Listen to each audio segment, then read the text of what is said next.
All right, sports fans, it's time for another edition of the Sports Couch, a look at area sports through the eyes of a local athlete, coach, or superfan. The Sports Couch is made possible by People's National Bank, a full-service bank with multiple locations throughout Southern Illinois to serve you. People's National Bank, member FDIC, and an equal housing lender. And made possible by Mount Vernon Title Company, your real estate closing professionals. When you need real estate closings, title searches, contract for deed, or any other legal real estate document, depend upon Mount Vernon Title Company. Who will be on the couch this morning? Let's find out. And welcome to another edition of the Sports Couch. I'm Randy Olson, your host, and today we're going to talk about high school playoff football, particularly Southern Illinois high school playoff football, namely the Flora Wolves, where the whole community, in fact, the whole county, and I think you could say much of Southern Illinois is buzzing about the Flora Wolves and the fact that they are now 10-1 on the season, and they are headed to the quarterfinals of the Class 2A football playoffs this weekend up at Maroa-Forsyth. And visiting with us is the head coach of the Flora Wolves, Brian Tackitt. Brian, it's great to have you on the show, and as one alumni to another from Flora High School, I've got to tell you, I am so excited for you and what you and the guys have accomplished thus far, and just kudos to you, and I'm proud of you, man. Thank you. Appreciate it. It's really been a whirlwind for you, I'm sure. I mean, you're really in uncharted water right now because, every time you step out on the football field and you play a game and win a game, you're setting a new school record. Yeah, it's uncharted. We've used that word the last couple of weeks, uncharted waters. It's hard to imagine winning two when you've never won one before. So it's all new to us. And that's surprising to a lot of people who have known your football program for years, because you've had some good teams and you've had some good athletes come through there. But you're right, up until this year, the Flora Wolves have never won a football playoff game before, and now here this season you've won two. Yeah, it's just it's almost like a heartbreak here, continuously through the years. We've had some good teams, like you said, and had some good games in the playoffs where we just fell short, and had some good teams there in the 70s even that just didn't quite qualify with the old qualification standards they had. So it's hard to imagine it was our first one this year in 2025, but finally got it done. And it's the best record that Flora Wolves football team has had since way back in the 73-74 season. And I'm old enough to remember that because I was a freshman at the time. And that was Larry Kane's first year at Flora. We called him Killer Kane. And that team that year, went had eight wins. And, you've surpassed that now, being at 10-1 and winning two playoff games. So that's why everybody's buzzing. That's why everybody's talking about you. Yeah, you mentioned still in the hearts of, we have, the communities come together so well. Last week, though, we had, some kids from surrounding communities, and just not a lot of teams left down this way, and didn't have very many games, in the area last week. So we had a lot of people there, and we definitely have a lot of people buzzing about Flora football. I think, like you said, not just community and county, but almost Southern Illinois-wide. Yeah. Well, this is your 11th year, I believe, coaching the Flora Wolves in the football program. I know you coach baseball, too, and you've done it a lot longer than that, but football, it's 11 years. And during that 11-year period, I mean, you've had a lot of winning seasons, a lot of good teams. I think you've made the playoffs 5 or 6 times. But what is it about this particular team this year that's made them gel and play so well? Yeah, such a good question. These seniors, just for one thing, we're a little bit veteran-laden team this year. Finally got some of the older guys and a big group of us seniors to lead us. And last year they went 6-3 and got a tough draw at Quincy.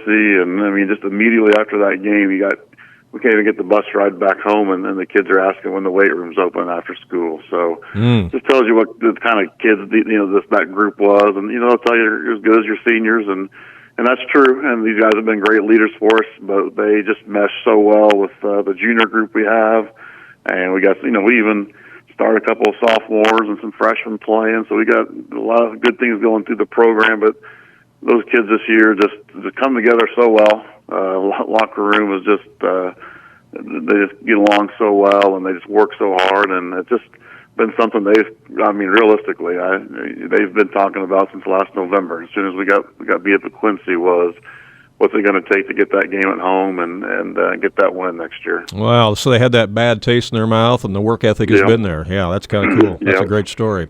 There's been not only a lot of good teams that have come through Flora through the years, there's been a lot of good coaches that have come through there too. Bob Horace, Kerry Martin, several good guys that came through there prior to you, and none of those guys were able to achieve what you've achieved this year. And you've probably even heard from some of those past coaches, I imagine, the last week or so, haven't you? I have. Coach Martin and Coach Rush both contacted me, and Coach Rush, something he shared was such a big win, and then he said something about not getting one himself, and I said, well, I told him, I said, having played for him, just listening to him and being influenced by him and Coach Martin both, and that's one of the things we've talked about is this win that we finally got this year is for everybody. I told him, I said, man, you have just as big a part in this as anybody. The influence he's had on me, and I can pass down to the guys that we're coaching, today. There's been a lot of people that I feel like they're just as big a part of this as I am, and the past coaches and everyone who's played in this program before us that fell short. But it was good to hear from Coach Martin, Coach Rush both. Those guys both had a big influence on me, and I still talk about some of the things that I remember them talking to me about, with the kids today. So they had just as big a part of what we've accomplished this year as probably I have. Yeah, absolutely. You're part of that coaching tree, and it just goes on and on. Yeah. Well, you went through the regular season, of course, 8-1. You get into the playoffs. You get a draw against Nashville in the first round, and boy, people are looking at that matchup and thinking, man, that's a tough first round matchup too against a very good Nashville Hornet team. And what a football game that was! That was seesaw battle back and forth and a very high scoring game, and you finally pull that one out, 42-39. Talk about that football game. Yeah, that was a crazy game, and of course I called the defense, so it was a frustrating game for half the time for me. But you draw Nashville, and I thought, man, of all the 5-4 teams to draw, you draw a team with that type of football pedigree, and right. And I think Elite Eight the last couple of years, Second State a few years ago. Just a group program that knows how to win, and at least we had them at our place, and we felt good about some matchups and that we could compete with them. And I think having never won before, you had to have some good stuff happen. We scored first. I think that was big for us. Got down 21-7, but we had a big score right before half, and helped us get into the locker room, I think, with a lot of confidence, knowing that we got the ball. We could tie this thing up and try to go win it late in the game. And it got crazy in the third quarter. Just people, we were score, they'd score like less than a minute later. And we just kind of relied on our big play guys in that game. It was just a shootout, and Parker threw for 5 touchdowns, and Keelan Crawford had 3 touchdowns that game. He just kind of knew it was going to be one of those deals where whoever had the ball last was probably going to win it. And it almost turned out that way, but we got the big pick there about the 10-yard line to seal that deal late in the game. Yeah, wow, that's exciting. And then you move on. Of course, you get that home game at Dancy Field. You put that new sod in this year, so you got to use that new sod for a playoff game. That's right. Which is exciting. Right. And, of course, the whole community and the whole area comes out, a lot of orange and blue as you entertain Pana there on Dancy Field. And that was a much lower scoring game, but still a very physical game, I know. And, it came down literally to the end, the closing seconds. It's 14-14, and you're 4th down and 9, and you go for a field goal, a 43-yard field goal. Yeah. And Parker Helm splits the uprights with a high-arching kick that probably could have cleared 50 yards. I don't know. And, wow, how did you feel when that ball went through the uprights? Oh, man, maybe even better than the week before, just validating our season, getting one win. You can say, it's, anybody can win on any given day, but getting the second one, I think, just put a stamp on the season, validated it for us. We told ourselves if we got down to the 20 that we would take a shot at the field goal if we needed to and run the clock down, and we didn't quite get to the 20, got to about the 26 or so, and looked at, we called timeout, looked at Parker, he said he could hit it. He hasn't practiced, it was never in a game. And I looked at Coach Flood, the special teams coach, and he says, he can do it. So sent him out there, and, We were just talking about this the other night with the coaches. I seriously don't even remember the snap. I don't remember the hold. I don't remember the kick. I just remember seeing the football with the clouds in the backdrop, and I'm trying to figure out if that's going through the uprights or not, because he booted it. He had enough leg. I knew that was good. And that just seemed like it took an hour for that ball to get through there, and I wasn't even for sure until I just heard the roar of our crowd, and I saw the official with his hands up. And man, that's got to be. We're calling it the kick, here in Flora. Absolutely. That's probably the biggest kick we've had in our school history. Absolutely. And what's also remarkable about that, too, is that you do not have a soccer program at Flora. So it's not like some schools like, Mount Vernon, Marion, Carbondale, where they've got soccer players, and so they bring soccer guys in to kick for their football team. You don't have that luxury. So it's not like he was out there doing it all the time.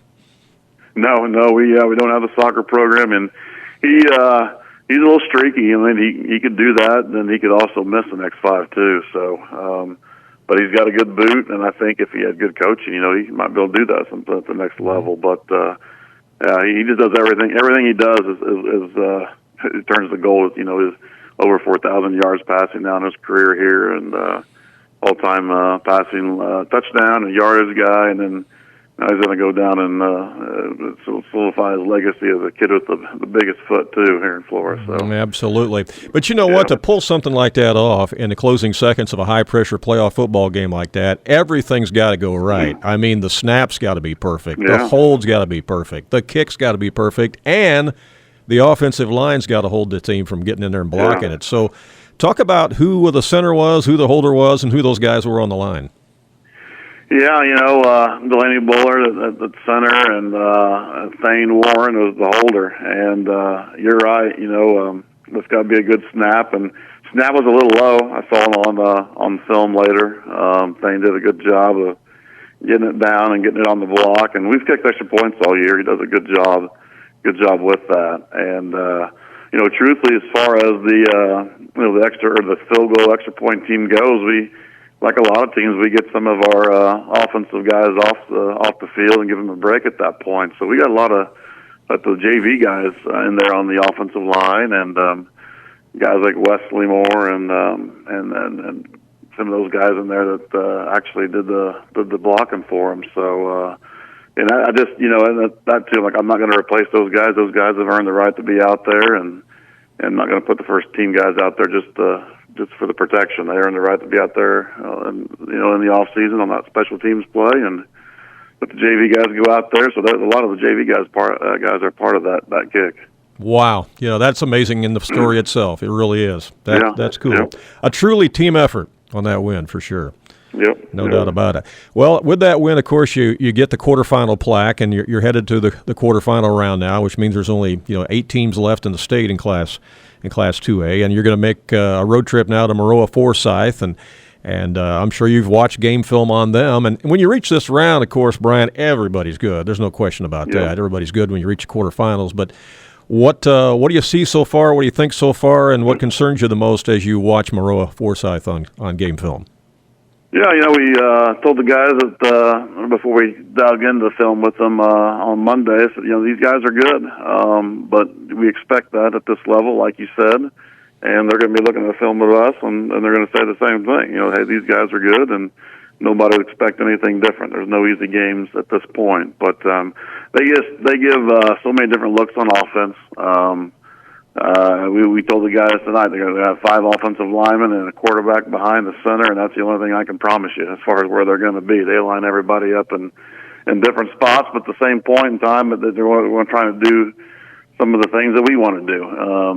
They throw the ball quite a bit. They like to run the ball out of a wide spread formation. They're not real big on double tight or anything like that, but all-state receiver, all-state type quarterback. They're pretty good offensively, but probably a little bit different than what we, last week we focused on stopping the run, and this week we got to kind of really be focused on stopping the pass. I think the kid's thrown for close to 2,900 yards this year, so he likes to spread it out to his athletes, and we just got to be able to cover the whole field and make you cover the whole field. You got to tackle well and rally to the ball. offensively, I think we can do some things on the ground that we like to do. They're not overly big. I would say Pana and Nashville both are bigger than Maroa is up front. Now they're still physical, but we like to be physical too, and we think if we can run the ball a little bit and control the clock and control their possessions, give yourself a chance into the game. You just never know. No, you don't. That's why you play the game. Exactly. Yep. And as we sit here and you're talking about trying to stop them, they got to figure out how to stop the Flora Wolves too. Yeah, exactly. We, it's kind of funny.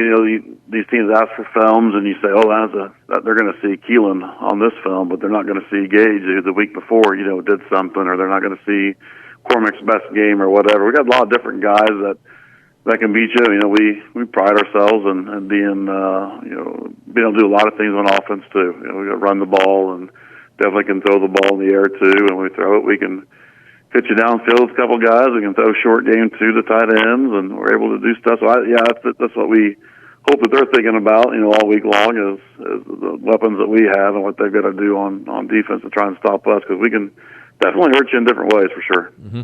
How's practice been going so far this week? I know it's got to be hard to get the guys grounded again after such an emotional win last week. Yeah, it is. I think last week probably we reeled them in a little bit better. This week it's just like you said, uncharted waters, and you want the kids to have fun. And there's so many people reaching out, want to do this, feed the team, and everything. And we've got say, hey, from 3:30 to 6 o'clock, your time is still mine. And this group's it's been a good week. The kids tune it in at practice time and get to work, and that's one of the things that this group has been able to do all year long. Despite we've had change one week to Thursday at the last second game and played a Friday game, so we've had some curveballs throughout the season that we've had to deal with, and that probably helps us. So it's been a good week. Kids are focused. We know it's a tall task, but man, right now the confidence these kids have, I wouldn't want to play us, and they think that they can go up there and win and be the perennial power, and I think we can too. Well, you can approach the game with the attitude, why not us? Exactly. Why not us? For sure. Yeah, for sure. As far as logistical things on the game, what is the game time up at Maroa this Saturday, and then are you doing fan buses or what? Yeah, we've got a 2 o'clock game. We've had some donors kick in some money, so team and cheerleaders will be riding up in charter buses, but we are doing a fan bus for the student body as well, too. So, we expect a big crowd up there for the 2 o'clock game. Fantastic. Well, Brian, we appreciate your time. I know you got a lot to attend to getting ready for the game this Saturday, but again, we want to say congratulations and wish you the best of luck, and everybody's excited for you, and we're pulling for the Flora Wolves. Well, I appreciate it, Randy. Thanks for having me on. Take care. All right, good luck. Bye-bye. Yeah.